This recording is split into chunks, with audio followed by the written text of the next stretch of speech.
দেখছেন যে উনি এই যে ভাই কাগজগুলো দেখাচ্ছে, কাগজগুলো সম্পূর্ণ তার ভুয়া কাগজ ছিল এবং উনি যেটা আমাদের সামনে স্বীকার করলেন লাস্ট পর্যায়ে, তিনি বললেন যে আমার কোম্পানি নাই এবং আমার কোনো ট্রেনিং সেন্টার নাই, আমি ব্যক্তিগতভাবে এটা কাজ শিখাচ্ছি, আমরা এটা কাপড় বিক্রি করে খাই, লাস্ট পর্যায়ে হয়তো আমরা মেশিন টেসিং এখানে আমাদের কাছে কিনে হলে সেখান থেকে আমরা কিছু লাভ পাবো, এটা আমার প্রফিট, এইভাবে আমি চলি।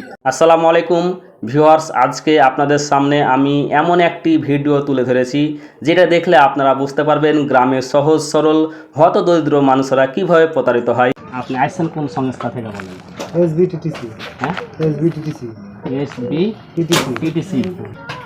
আর আপনার দুটো আছে এখানে আপনার কালকে ক্যাশ আসছিল, আমি ধরেন এখানে ট্রেনিংয়ে পাঠালাম, হ্যাঁ, আপনাদের এখানে প্রেজেন্ট নাই, অ্যাবসেন্ট নাই। হ্যাঁ, প্রেজেন্ট অ্যাবসেন্ট আমরা এখনো শুরু করি নাই, আমাদের মূল ক্লাস শুরু হয়নি।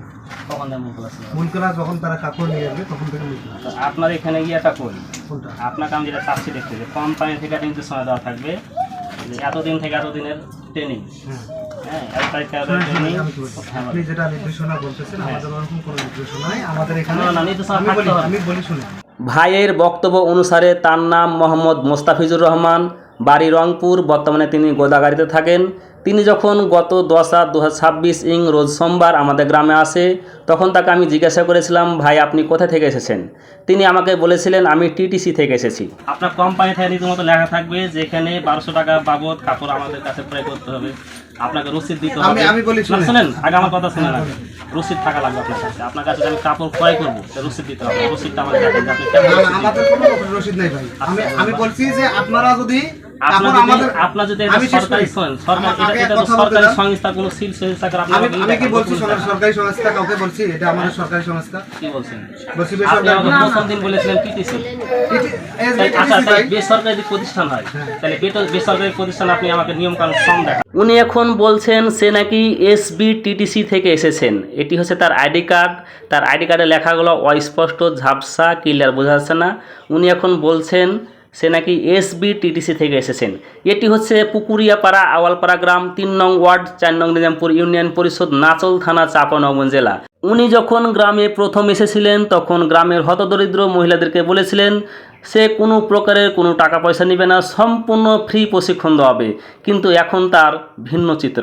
এটা তো আপনি ব্যক্তিগতভাবে ছাপাচ্ছেন। কোনটা? আপনার কোম্পানি থেকে রীতিমতো লেখা থাকবে যেখানে 1200 টাকা বাবদ কাপড় আমাদের কাছে ক্রয় করতে হবে, আপনাকে রসিদ দিতে হবে। আমি বলি শুনেন, আগে আমার কথা শুনে না, রসিদ থাকা লাগবে আপনার কাছে। আপনার কাছে আমি কাপড় ক্রয় করবো, রসিদ দিতে হবে। রসিদটা আমাদের দেখেন যে আপনি কেমন রসিদ দিবেন। আমাদের কোনো রসিদ নাই ভাই। আমি বলছি যে আপনারা যদি আপনার যদি সরকারি সরকারি সংস্থা কোনো সিল সংস্থা করে আমি কি বলছি সরকারি সংস্থা কাউকে বলছি এটা আমাদের সরকারি সংস্থা? কি বলছেন? বলছি আপনি আমাকে প্রথম দিন বলেছিলেন টিটিসি।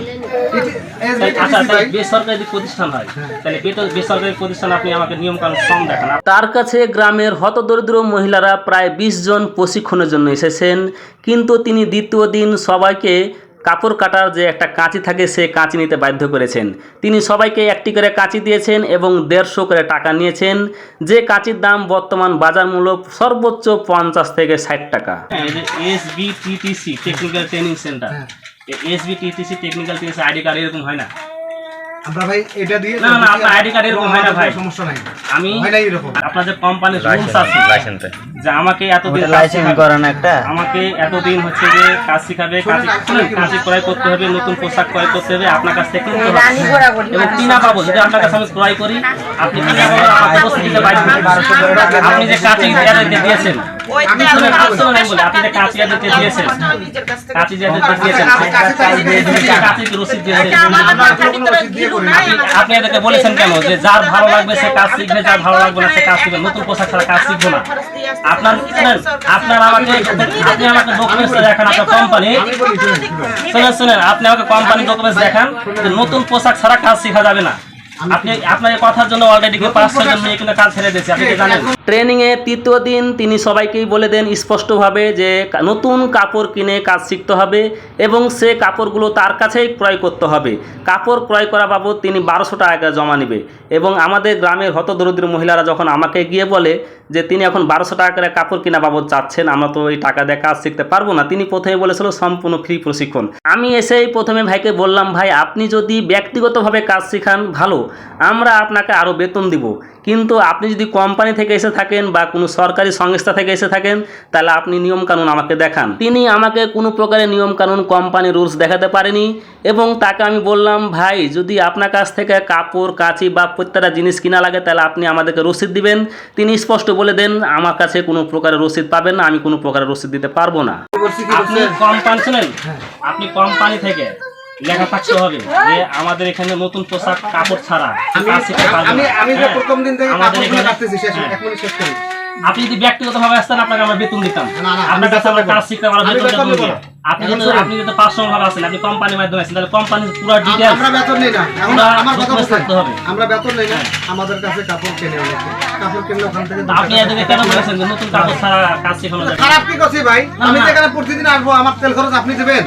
আপনাকে কোম্পানি টাকা দিচ্ছে না? কোম্পানি থেকে দিচ্ছে, কোম্পানি তো 10 টাকার জিনিস বেচবে, বেশি 2 টাকা লাভ করে কোম্পানি 10 টাকা কি দিচ্ছে, করবে? কোম্পানি আপনার রসিদ তিনি আমাকে প্রথমে অনেকভাবে বোঝানোর চেষ্টা করেছিলেন সে নাকি SBTTC ট্রেনিং সেন্টার কোম্পানি থেকে এসেছেন এবং সে আমাকে 2টি লিফলেট কাগজ আমাকে দেখিয়েছিলেন যে 2টি লিফলেট কাগজ তার ব্যক্তিগতভাবে সাজানো ছিল।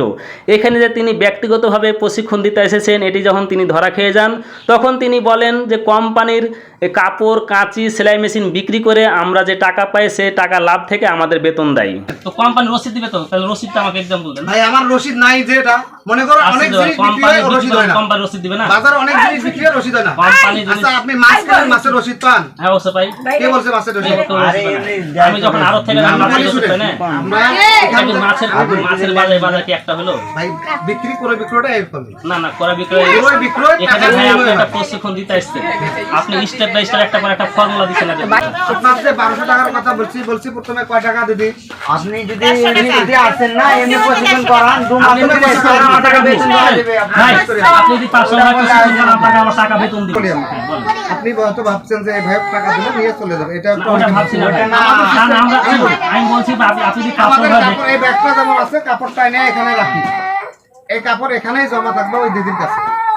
প্রতিদিন কাপড় হাতে হাতে কাটিয়ে ভাই, দেওয়া কথা হবে, শুনেন। যার যার কাপড় শেষে আপনি নিয়ে যদি যাবে। পার্সোনাল ভাবে কাজ শেখান আমরা আপনাকে বেতন দিব, কিন্তু আপনি না যখন ভাই, কোম্পানি আমরা ছিলেন, যখন আপনি কোম্পানির মাধ্যমে বলেছেন আপনার কোম্পানি পুরো ডিটেইলস তিনি যখন আমার কাছে সব বিষয়ে ধরা খেয়ে যায় তখন লাস্ট পর্যায়ে তিনি বলেন যে ভাই আমি ব্যক্তিগতভাবে পার্সোনালভাবে এখানে কাজ শেখাতে আসছি, আমি এইভাবে প্রতিদিন 5টা 6টা জায়গায় কাজ শেখাই এবং এই কাজ শেখার বিনিময়ে আমি এখানে মেশিন বিক্রি করি, সেলাই মেশিন, কাঁচি, কাপড় এবং আরও যেসব যন্ত্রপাতি লাগে সেসব যন্ত্রপাতি বিক্রি করি এবং এখান থেকে আমি কিছু টাকা প্রফিট করি। এক একটা ট্রেনিং সেন্টার থেকে দেখা গেল 5,000 6,000 টাকার আমার লাভ আসে, 5-6টা ট্রেনিং সেন্টার থেকে আমার মাস শেষে 25-30 হাজার টাকা লাভ আসে, এটাই আমার ইনকাম। আপনি যখন একটা কোম্পানি থেকে যখন আসবেন তাহলে ওই কোম্পানিকে অবশ্যই বাইরের রাষ্ট্র থেকে অনুদান দেয়, আপনাকে বেতন দিয়ে কাজ শেখাতে হয়েছে। এখন আপনি এসে এখানে বলছেন যে এটা করতে হবে এটা করতে হবে এবং আপনি যদি কোম্পানি থেকে আসেন আপনি কোনো ডকুমেন্টস দিবেন না। আমাদের আমি যেটা বললাম যে documents আছে ওটাই কোম্পানির আপনাকে রুলস দিতে যেগুলো আছে হ্যাঁ, কোম্পানির সহি সিগনেচার করা থাকবে, চেয়ারম্যানের সহি সিগনেচার থাকবে, জিএমের সহি সিগনেচার করা থাকবে, রুলস যেগুলো আছে সেই রুলস অনুযায়ী এখানে সহি সিগনেচার করা থাকবে। ওই রুলসের কাগজটা আমাকে ওই দেখান। রুলসগুলো আমি পাবো না, কারণ কি জানেন? তা আপনি এদেরকে আপনি এদেরকে তাহলে কিভাবে বললেন যে আমাকে এটা লাগবে এটা লাগবে এটা করতে হবে না, এটা করা যাবে না?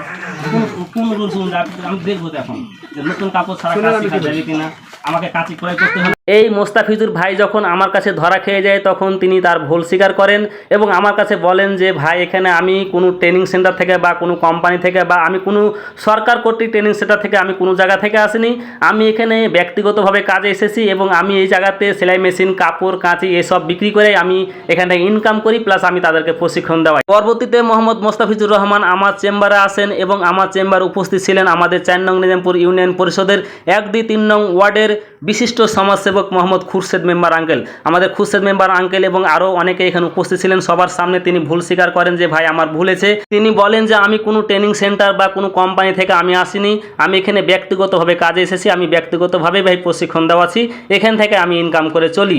তো এখন যাদের ভালো লাগবে তারা কাজ শিখবেন, যাদের ভালো লাগবে না তারা কাজ শিখবেন না।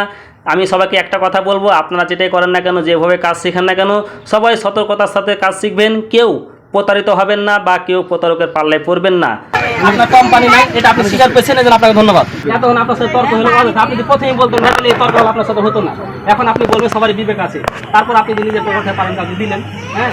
আর যে পাঁচ বছর নতুন পোশাক নিয়ে আসলে কাপড় কিনবে বা কাজ থেকে আমরা কিনবো, আপনার কাছ থেকে আমরা কিনবো, আমিও দরকার হলে কিনবো, হ্যাঁ। ফলে তো আপনার কাছে মেশিনও কিনে নিতে পারি, এটা তো আপনার প্রফিট। আমি তো আপনার কথাটা বুঝে নিয়েছি। আপনার ধন্যবাদ ভাই, আপনি কাজ শিখেন। দেখছেন যে উনি এই যে ভাই কাগজগুলো দেখাচ্ছে, কাগজগুলো সম্পূর্ণ তার ভুয়া কাগজ ছিল, এবং উনি যেটা আমাদের সামনে স্বীকার করলো লাস্ট পর্যায়ে, তিনি বললো যে আমার কোম্পানি নাই এবং আমার কোনো ট্রেনিং সেন্টার নাই, আমি ব্যক্তিগতভাবে এটা কাজ শিখেছি, আমরা এটা কাপড় বিক্রি করে খাই, লাস্ট পর্যায়ে হয়তো আমরা মেশিন টেসিং আমাদের কাছে কিনলে সেখান থেকে আমরা কিছু লাভ পাবো, এটা আমার প্রফিট, এইভাবে আমি চলি। তো ধন্যবাদ, ভালো থাকেন, সুস্থ, আসসালামু আলাইকুম।